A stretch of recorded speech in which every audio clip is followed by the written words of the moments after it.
Hey, good afternoon. I just wanted to check in with you on a couple of things regarding closings. We know that closings are still happening. Some of them are happening with you there, and some of them are happening virtually. Maybe your customers requested to kind of not be in the presence of others, or the closing agent has asked that people stay away and they'll process the closing electronically or virtually. So we shared with you about a week ago some of the processes, and we want to let you know that we've made some of them a little easier for you. And the reason we're doing that is, of course, to keep your life as simple as possible and ensure that you get paid as quickly as possible. So some things we want to make you aware of. Your checklist is now tied to your pay at closing. What this means is that when you put together your pending checklist on the listing side or the standard checklist on the buyer platform, there's certain pieces of information that we need, and we need you to fill out everything that's in red, please. That includes all the information at the top, and then, of course, these pieces of information that sometimes get missed. We need these because these will automatically populate on your pay at closing to help ensure that information flows through to the proper people. Always save your checklist. Again, this is what pushes information through to other pieces of the platform. Once these pieces of information have been registered, then that pay at closing is going to go ahead and communicate with your closing agent, and of course it's going to communicate internally also. That pay at closing, we've asked you to look probably about 5 business days out. I know that's a little longer, so you may have to put it on your calendar as a reminder, but we want to make sure that the checks get to the right people at the right time in the right places, and that we don't slow anything up. With the pay at closing, please make sure that the email address for the closing agent is correct.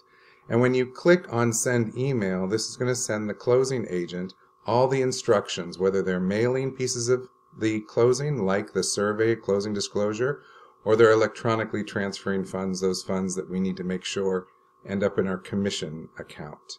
So this is what helps us make sure that, again, monies flow and information flows to the right people in the right places.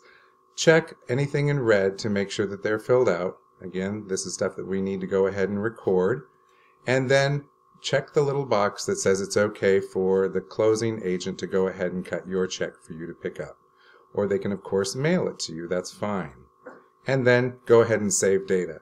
This ensures that everything stays on your platform. The next piece of this includes your escrow checks. When your escrow checks are cut, or when you request an escrow check, you can do that straight through the ProWorks platform. This will send a request directly to Vicki Knox so she can prepare that check, cut it to the closing agent, closing attorney, and then that check will be sent to you via courier. We are going to go ahead and ask that you take care of the check by picking it up at the office, just stopping by and picking it up. We're not going to go ahead and mail those checks. We ask that you go ahead and take care of delivering those checks. If you'll complete all the necessary information, and this request should also be made about 5 days in advance, 5 business days in advance. Why? We want to make sure that the escrow check gets to your office through the courier and that you have an opportunity to go ahead and deliver that check.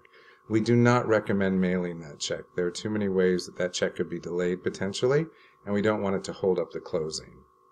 Once you get the information, put into your escrow request, and you can request that it be delivered to another office other than your primary office. Go ahead and make sure that you submit the escrow request, and that will flag Vicki Knox to go ahead and produce your check and send it off. So that's about it. If you have any questions on any of these procedures, just let me know. You can contact me at cleblond@cbvfl.com or give me a ring at 904-537-6149. You know, I always like hearing from you. Take care. Bye-bye.